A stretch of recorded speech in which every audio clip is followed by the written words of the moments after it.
Spectrum Mobile now fully supports eSIM transfers, allowing you to digitally move your phone number and service to a new device without a physical SIM card. This is done primarily through the MySpectrum app or website. eSIMs are integrated directly into your phone's hardware, making them more convenient and eco-friendly.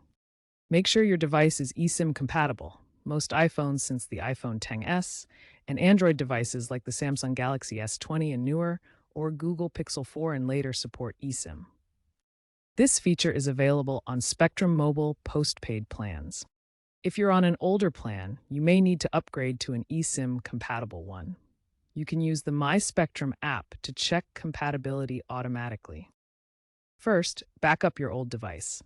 Before starting the eSIM transfer process, back up all your data to avoid any potential loss. This ensures your contacts, photos, and apps are safely stored. Next, deactivate the eSIM on your old phone. Open the MySpectrum app, navigate to Manage SIM, and select Deactivate eSIM. Follow the prompts on screen. This process typically takes 5 to 10 minutes and may require a verification code sent to you. Now, activate the eSIM on your new phone.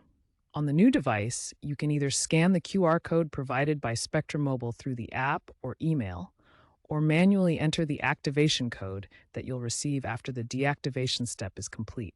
Finally, verify and test the transfer. Restart your new phone and check for connectivity. If you run into any issues, contact Spectrum Mobile support at 1-833-488-7468 for assistance.